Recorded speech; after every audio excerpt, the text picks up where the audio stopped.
I have a controversial take. Oh, boy.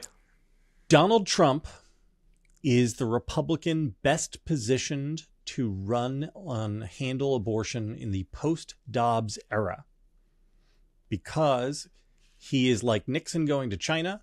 He can piss all over Pro-Life Incorporated. He will get a lot of credit for pro-life voters for appointing the justices who overturned Roe v. Wade. And then he can absolutely fuzz up what he wants to do by saying what DeSantis did in Florida was terrible. You always need exceptions. And when I'm president, I'm going to bring everybody together in a room. And in 24 hours, we're going to have the best deal, the greatest deal, a deal that everyone in America is going to be happy with. And that we can then put aside this very difficult issue for forever. And that's all he'll say. And he will get away with saying nothing but that in the same way that he got away with saying that he would fix the trade deficit and build the wall and balance the budget. And it'll be fine. And when you look at that New York Times poll, one of the very interesting deep questions down into it was they asked voters, is Donald Trump too conservative or not conservative enough? And something like 57% said that just ideologically, Trump was just right. Not too conservative or too liberal, just right. I actually think he's kind of in the sweetest spot that exists for a Republican on abortion. Discuss. I agree with this. My focus group, we were talking to that same group that we did with Tim Ryan, actually, for last week's episode, where we were really talking about the moderate Democrats and how they win in red states. And we asked the Sherrod Brown Trump voters if they thought Trump was extreme on abortion or moderate on abortion or somewhere in between. Everybody said moderate on abortion.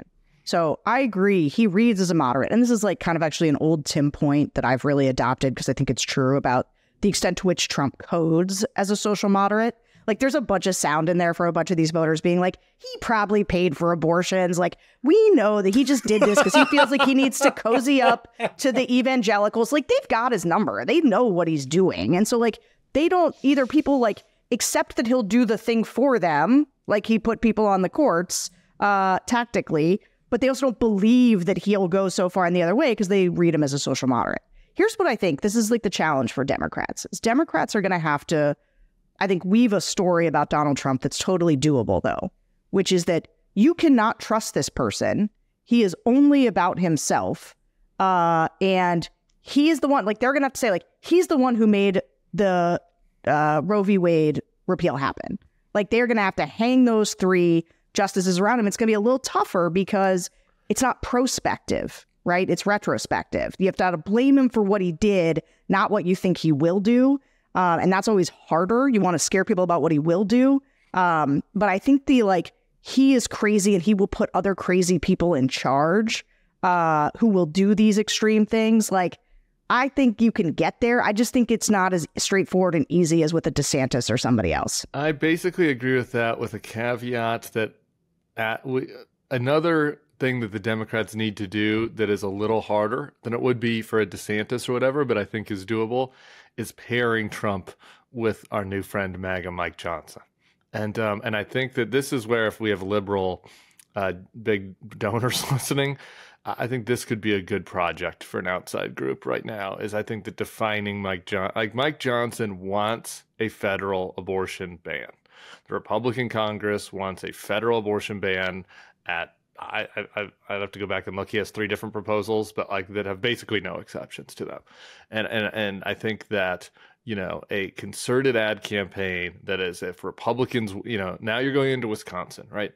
Wisconsin, maybe there's a reason to feel we have a Democratic governor. There's nothing to worry about on the abortion issue, right? You need to go into Wisconsin and say to those voters, oh, there is something to worry. That if Trump and the Republicans control the House, if MAGA Mike Johnson is there, and you better believe that Trump will sign that bill. It's his judges, he's not going to, and so, figure out what, you got to test to figure out what the exact 30-second message is. But that's got to be, and I say fear-mongering, it's not really fear-mongering because I think it's a legitimate fear, but that has got to be what you have to do to raise the salience, because I do agree that Trump personally doesn't code as a crazy on abortion, and just doing the Trump did this to you That'll work for some people, but that's not enough. There's got to be a prospective fear that that it would get worse, particularly in the swing states where the abortion laws haven't really changed that much.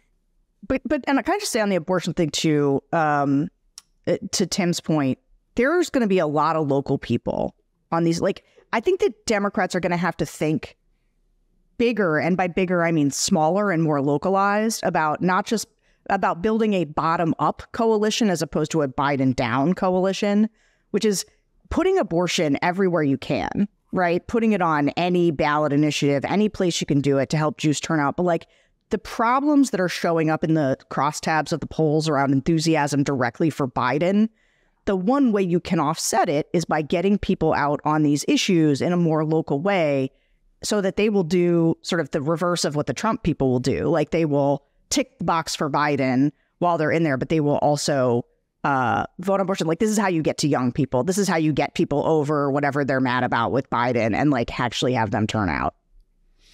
All right. Last thing about the elections, school boards. Kind of fun to see that the Moms for Liberty, not quite the electoral force that they had hoped to be, Tim. Owned. This is, talk about overinterpreting, but this is a trend that is nationwide. Okay, in Loudoun County, which was in Virginia, the basis of this, all of the Moms for Liberty, where this all started, really, because it's the DC suburbs, and this was a grass tops thing funded by rich donors and put in place by political strategists in Washington to get people mad. In Loudoun County, the school board flipped from Republican to Democrat. This happened in Bucks County, PA, which is a battleground county. The Dems took all 5 seats. They turned a 6-3 Republican majority into a 6-3 Democratic majority on the school board. In Iowa, Moms for Liberty chapters endorsed 13 candidates. They were 1-12. The one that won was in a rural district that has 1,000 students. In Douglas County, Colorado, which is a pretty red county. It's ex-urban Denver. It's basically between Denver and Colorado Springs. And had been traditionally a Republican stronghold. That school board flipped and flipped back yesterday. There's some other examples of this. And my big takeaway is that essentially what you had happen here was parents were mad about the COVID restrictions. Maybe they weren't, and I think that a lot of partisans, didn't disaggregate these issues, right? And just like there's swing voters in Kentucky, there's swing voters on school board issues, and there are a lot of parents who were not happy about how schools were closed and school masking. I'm not generalizing. This is not every parent, but there was, I think, a majority of parents that were upset about this. And the Moms for Liberty started on this. And when I wrote about that candidate in Colorado, Heidi Ganahl, who ran for governor, this was how she kind of got activated, was into this Moms for Liberty group. And you can just see it in the Facebook group when I was doing my research. It morphs from COVID to once the COVID thing is over, once schools are opened and the kids aren't being masked anymore, these groups, these grifts need to continue. And so they morph into this CRT, DEI, gay penguin books, drag queen story hour. Child porn. Right? Like all this sort of stuff. And these people start taking over the school boards, on the backs of people being upset about COVID, and then they get into power and they're like, I'm going to ban, whatever, Maya Angelou. Right. And people are can't have the color purple in our libraries. Yeah. People are like, who are these fucking freaks that are now in charge of the curriculum? And there's been a huge pendulum swing back. And so that just brings a lot of joy to my heart. Sarah, any thoughts?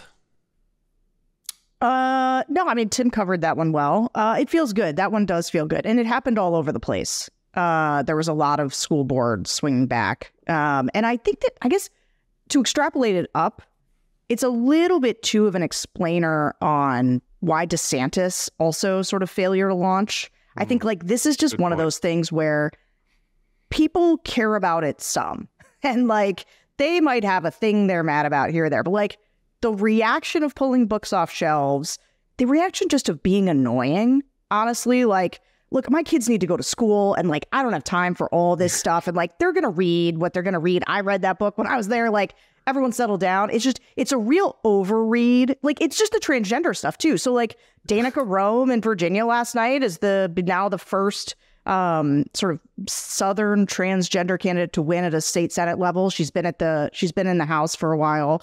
And like people, it's just like not the galvanizing issue people think it is. Like, yes, can you get a applause line over like no boys and women's sports? You can. Can you turn people out to vote on that? Can that be like the centerpiece of a campaign? I think it can't. And I think this is where DeSantis overread this moment. A lot of Republicans have overread this moment. I just love thinking about the parents in my life, like the normie parents who don't listen to this podcast, like my friends who are like, you know, they're like, yeah, I do think it's, you know, they didn't love having to do Zoom parenting. And then they were like, yeah, I do think it's pretty weird. Every once in a while, my kid gets a homework assignment and I'm like, we're going a little bit overboard here on some of the whatever the woke thing is of the week, you know, like, do we really need to, you know, I remember going in to look at schools for Toulouse and one of the schools was like, you know, we teach them about the Black Panthers in kindergarten. And I was like, is that really necessary? I mean, Black Panther maybe, but the Black Panthers, I don't know. Are we trying a little hard T'Challa? here? And is that who they're talking about? I can see these parents in my life being like, yeah, maybe they're right. Maybe we do need to shake things up at the schools. Maybe they are going a little far to the left. And then all of a sudden these new parents come in and they're like it's like the church lady is deciding what books my kids can read. And I'm getting them and I'm like on the Facebook post, I'm like, oh my God. I was like, what did I do? No, get these people back, whatever. The Black Panther homework assignment's fine. I'll deal with it. Not that big of a deal. All right. The New York Times had a poll with Siena College that came out, Sunday, Monday, to make everybody lose their minds. I wrote about this. I don't expect you to have read it, Sarah. 100% read it. 100% read it. I don't know if I read it, actually. I've been on the move this week. Where were you guys on this? Because I was not on like hair on fire. But I thought, yeah, this is directionally consistent with everything we've been seeing for many weeks at this point. And like, does the poll have wonky things in it that I, don't believe? Like, for instance, Trump probably won't get 22% of the African-American vote. Sure. But directionally, especially in the crosstabs with questions about age and mental competency and handling the economy, it lines up with everything else. Like, it may be an outlier, a little bit on the final top line numbers. But this seems like basically where the race is. Correct? Incorrect, Sarah? I think it's sort of where it is. I just think where it is right this moment doesn't matter that much. And I am in the everyone should chill out about this poll camp. I think in that I think, look, I just think the time to panic was a while ago. And like, we are where we are. Look, I think it's really risky to run an 81-year-old who's one slip and fall away from a hip replacement surgery and making somebody who's deeply unpopular the president against like a surefire autocrat who's literally planning right now how he's going to punish his enemies by wielding the DOJ against him if he gets back into office. So like, nobody should be sanguine about anything. I just think even some of our close friends being like, he must step aside right now. Like, this is the case of, what is it, that meme of like, Biden resigns, no idea what comes next, then everything's great. Trump loses. And it's like, don't worry, okay. Josh Shapiro is handed the presidential nomination and Gretchen Whitmer is his running mate and everything's fine. Guys, it's really silly. Like, here's the thing. Do you know what happens if Joe Biden steps down? I'll give you one guess. Kamala Harris is the nominee. Like, I don't know what people think. Yeah. You think you're going to start? A white guy is going to strip Kamala Harris of the first black woman vice president. A white guy is going to strip that from her in the next 2 months? Give me a break. Like, it's just not going to happen. Okay, like he could now if and like some of it is like timing. Like, if he does slip and fall right now, she will become the sitting president. But people would run against her. Like, there would be an open primary. That she would win. That she would probably win as the sitting president, but let's say even she doesn't. It's still like, now you've run like this crazy, brutal there's just no good outcome here. So I think you're taking, and this is where, JVL, I think you've been right in your triads, which of course I do read, like Joe Biden is your least bad option here. And we need him to stay healthy and we need him to be okay. And those crosstabs are frightening. But that poll, let me tell you, this is my main takeaway. That poll is about Biden. The 2024 election is going to be about Trump. And those two things are really different. And you're going to hear me talk about this a lot, which is that you are not building a pro-Joe Biden coalition. You are building an anti-Trump coalition. It's why the no label stuff is so bad, because they fracture the anti-Trump coalition, which is a dominant coalition. And they turn it into a pro-Joe Biden, pro-Donald Trump coalitions battling themselves. That's bad. That's really bad. Because Joe Biden's not that popular. And this poll is about people registering their frustration with his age, about young people being mad about his remarks on Israel and him feeling out of touch and not connected to them. It is people expressing that they are not happy about the economy, all of those things. But 2024 will be about Donald Trump. And so this poll just doesn't take a million things into account, even though those crosstabs are deeply frustrating. People have also just forgotten. I say this a lot too. People right now, Joe Biden's the president. They remember what they don't like about Joe Biden. They've completely forgotten what they don't like about Donald Trump. And by don't like, I mean hate about Donald Trump. And when he is back in their face, I'm not saying everything's solved. I'm just saying that is not what this poll is testing. I have nothing to add. That's right. I agree with all that. I guess really? My panic is slightly higher. Just like I panic about every poll, and any poll that has Donald Trump at 0, where he's not at 0 makes me panic, and the whole prospect of all of this makes me have bad feelings in my belly. But I agree with Sarah's assessment of the state of play. All right, so I kind of agree, but I do want to push back a little bit, which is that we have never had a race featuring 2 presidents in it. Two incumbents, yeah. 2 incumbents, basically. Yep. We've also never had a race where one of the candidates is going to have 7 trial dates. True. During the election year. My concern is that races move as information sets enlarge, right? You learn more things about a candidate, or another issue becomes more salient. You learn about it. There is no more information, right? This is we all know, we all lived through it. We lived through we all had the same nervous breakdown as a country because of the Trump administration, the same every morning waking up to see, did he start a war, going through a global pandemic in which the country had hundreds of thousands of excess deaths because of his handling of it. And we lived through it. We all know it, and it's people have the memory. I guess I can say people have no memories. Though? I barely remember. I don't know. COVID. You go to the Middle East, COVID people like? remember. I was thinking the other day. I was like, what was I doing all day during COVID? I don't. People's memories are short, and voters' memories are especially short. Politicians are. You just see this in the Donald Trump numbers throughout his whole time that he's been around. This is infuriating. I don't like this, but this is just reality. His poll numbers go up and down, his favorability. You just watch it. When for some reason Donald Trump's in everybody's face again, his numbers go down a couple points. This isn't every voter, right? But it's a noticeable number of voters who change their view on Trump week to week based on how much he's annoying them. And right now he's not the center of attention. So I do think the information arena will expand.